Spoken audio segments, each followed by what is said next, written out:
एक समय की बात है, राहुल गांधी की खाड़ी के किनारे एक छोटे से शांत गांव में एक युवा लड़के का नाम रहता था। राहुल अपने क्रोधी स्वभाव और चंचल मन के कारण गांव भर में प्रसिद्ध था। उसका मन हर समय विचारों से भरा रहता था। सोचो कि उसके विचारों के तूफान ने अपने मन को एकदम शांत कर दिया था। उसके जीवन से शांति मानो खो गया था और वह हमेशा अपनी ही प्रार्थनाओं में खोया रहता था और अधिक तस्वीरें जीवन जी रही थी। उनके अशांत मन और क्रोध के कारण उनके अपने परिवार के सदस्यों और गांव वालों से भी संबंध अच्छे नहीं थे, जिससे उसे और भी अधिक अकेला और बेरोजगार महसूस हुआ। वह और भी अधिक मानसिक तनाव की स्थिति में सामने आती है। एक बार की बात है, राहुल अपने गांव की सड़कों पर घूम रहे थे। इसी दौरान उनके सानिध्य में एक बौद्ध भिक्षु से हुई, जो एक पेड़ की छाया के नीचे ध्यान में बैठी थी। बौद्ध भिक्षु के चेहरे से निर्मल शांति की आभा झलक रही थी। इस शांति में राहुल बौद्ध भिक्षु की ओर आकर्षित हुए।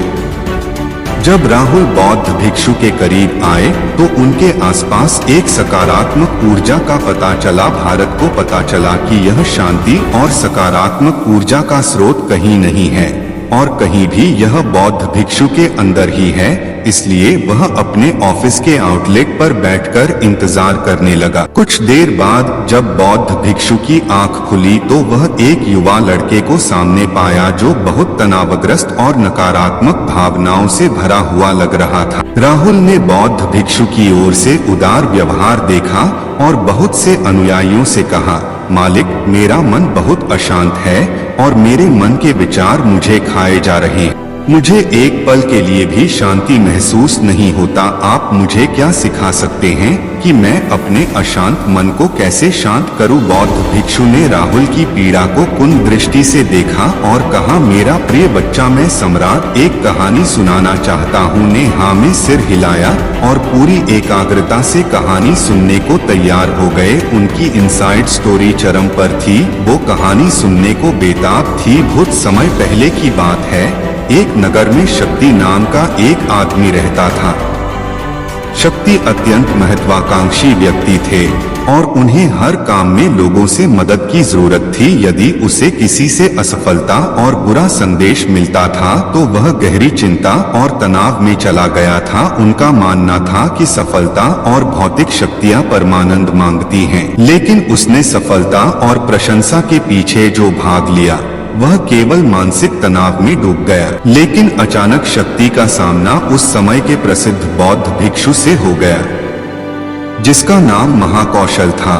महाकौशल अपने शिष्यों को ध्यान की शिक्षा देते थे और वह स्वयं एक बहुत ही ध्यानमग्न और अचेतन व्यक्तित्व थे। महाकौशल की अद्भुत एकाग्रता से प्रभावित शक्ति ने अपने भटकते मन को शांत करने का उपाय खोजा। शक्ति ने कहा कि महंत हमेशा सफलता के पीछे भागता रहा और लगातार अधिक हासिल करने की कोशिश करता रहा, फिर भी मुझे कोई क्षणिक संतुष्टि या आत्मसंतुष्टिक नोटशीट, इस निरंतर अपूर्णता के बीच मैं शांति कैसे पा सकता हूँ? बौद्ध भिक्षु ने करुण दृष्टि से अपनी ओर देखा और उत्तर दिया, आपका मन एक अशांत नदी की तरह है जो हमेशा बहती रहती है। आप कभी भी शांत नहीं रह सकते।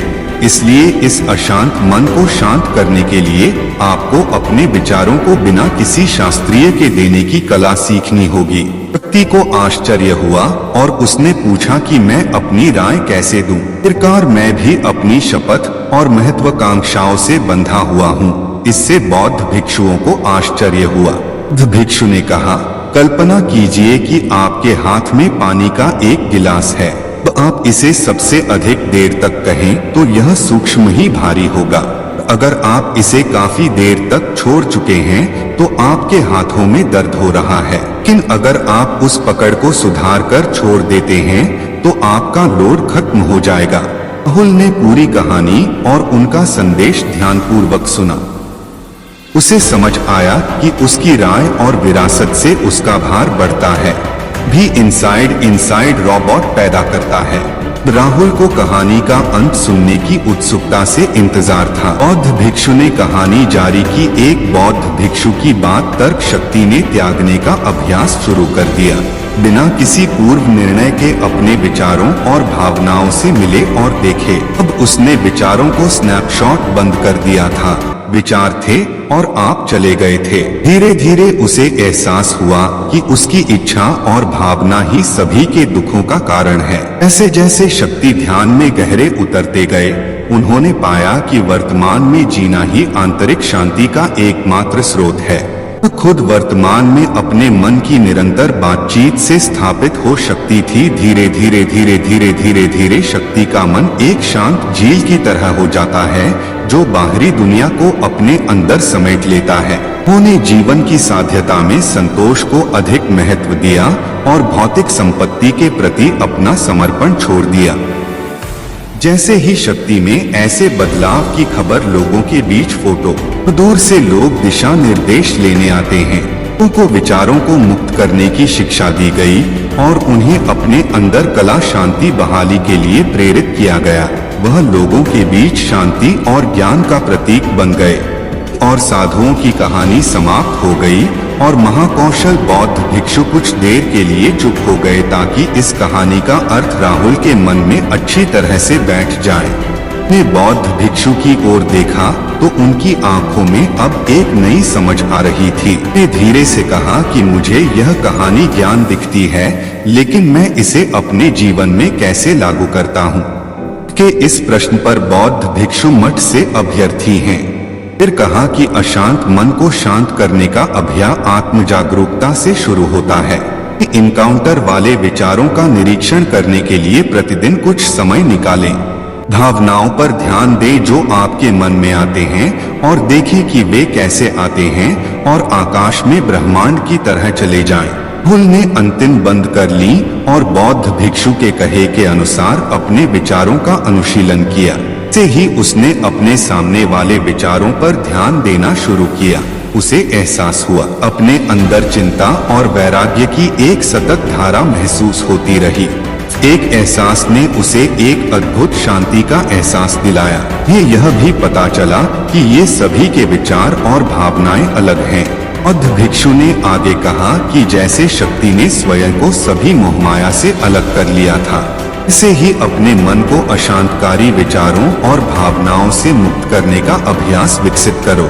किसी पूर्वाग्रह के विचार को वैसे ही स्वीकार करें जैसे वह आता है, फिर धीरे धीरे धीरे धीरे उन्हें जाने दें। अपना ध्यान वर्तमान क्षण पर केंद्रित करें।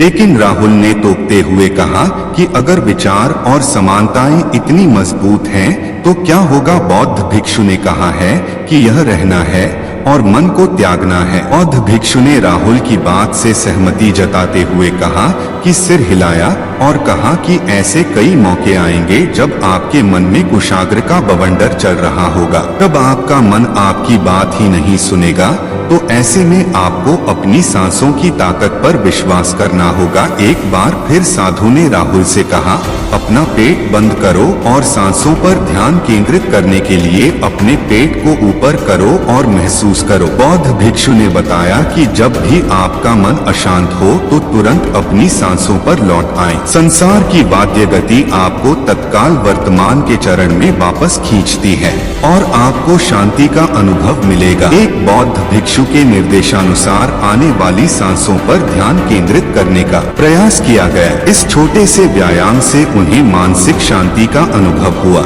उसे याद आया कि उसकी दुनिया हमेशा उसके साथ थी, जो उसे वर्तमान क्षण की याद दिलाती थी, आराम और शांति लाती है। राहुल के इस विकास को देखकर बौद्ध मंदरा भिक्षु मंद मुस्कुराए और बोले, मेरे प्रिय कॉलेज, मन को शांत करना एक ऐसा अभ्यास है जिसमें बहुत प्रयास और दृढ़ इच्छा शक्ति की आवश्यकता होती है, क्योंकि लगातार व्यायाम से मांसपेशियां मजबूत होती हैं। उसी तरह नियमित अभ्यास से मन भी शांत होता है। इनमें सिर हिलाते हुए इस बौद्ध भिक्षु को धन्यवाद देते हुए उन्होंने वादा किया कि आज से वह अपने अशांत मन को शांत कर देंगे और अपनी गैर शक्तियों को मुक्त कर देंगे। बौद्ध भिक्षु ने राहुल के कंधे पर हाथ रखकर कहा कि मुझे आपकी क्षमता पर बहुत भरोसा है और आपको जल्द ही आंतरिक शांति मिलेगी। लेकिन याद रखें कि यह आसान नहीं होगा। लेकिन अगर आप दृढ़ इच्छा शक्ति और खुले दिल से प्रयास करेंगे तो निश्चित रूप से आपके अंदर जो शांति है वह शांति के पास है। उस दिन से राहुल अपने अशांत मन को शांत करने का प्रयास करने लगे और हर दिन ध्यान लगाने के लिए एक अलग समय निर्धारित किया जाता है। उसने अपने मन में स्टार्टअप वाले आइडिया को बिना किसी रोक टोक के जाने दिया और अपनी सांसों के जरिए खुद को वर्तमान में बनाए रखने की कोशिश की। समय के साथ अभ्यास करते हुए राहुल को अपने अंदर शांति का अनुभव हुआ। ऐसे जैसे समय बीतता गया, राहुल को ज्ञान और शांति का स्रोत कहा जाने लगा। जैसे जैसे समय बीतता गया, भारत को ज्ञान और शांति का स्रोत कहा जाने लगा। ग्रामीण अपने अशांत मन को शांत करने के लिए राहुल के पास आए। बौद्ध भिक्षुओं के शिक्षक समय आत्म जागरूकता की शक्ति साझा करने में मदद करते हैं। बौद्ध भिक्षु आंतरिक शांति प्राप्त की शिक्षा देते हैं। इसके साथ ही उन्होंने अपनी सांसों पर ध्यान देना और अपने विचारों को मुक्त करने की कला भी सिखाई। ऐसे निवासियों का विकास हुआ और उनके मन को अमूल्य शांति मिली। बौद्ध भिक्षुओं की शिक्षा एवं राहुल द्वारा संचालित अभ्यास के माध्यम से विचारधारा को त्यागने और वर्तमान में जीने की कला दूर दूर तक चली गई। उन्होंने कई लोगों की जिंदगी बदल दी और उनका समय भी बदल गया। उनकी जिंदगी और भी बदल। राहुल का शांत प्रभाव उनके गांव की सीमाओं से परे तक फैल गया। आसपास के गांवों और शहरों से लोग राहुल के बदलाव की कहानियां थे। आपकी सलाह लेकर मन के पैकेट दबे लोगों के लिए राहुल आशा की किरण बन। राहुल की शिक्षा केवल ध्यान और प्रवचन तक ही सीमित नहीं थी, बल्कि वह दृढ़ संकल्प के साथ काम जागरूकता के साथ करने पर ज्यादा जोर देते थे। वह लोगों को अपनी भावनाओं के प्रति जागरूक रहने की याद दिलाते थे। इस बात पर ध्यान दें कि आप दिन भर में क्या करते हैं और अपने आसपास होने वाली घटनाओं पर आप कैसे प्रतिक्रिया देते हैं। हर काम पूरी तरह से। जब आप तैयार हों तो हर विषय के स्वाद का आनंद लें। जब आप सूरज की रोशनी के सामने होते हैं तो उसे गर्मी का एहसास होता है। लोग क्या कहते हैं उसे ध्यान से ध्यान आकर्षित करें। लोगों के जीवन में छोटे छोटे बदलावों से लेकर चमत्कारिक बदलाव आते हैं। राहुल की शिक्षाओं से लोगों ने सीखा कि जीवन का आनंद वर्तमान में जीवन में है। दोस्तों, यह कहानी का अंत है। आशा है कि आपको इस मोटिवेशनल स्टोरी से बहुत कुछ सीख मिलेगी। आपका बहुमूल्य समय देने के लिए बहुत बहुत धन्यवाद।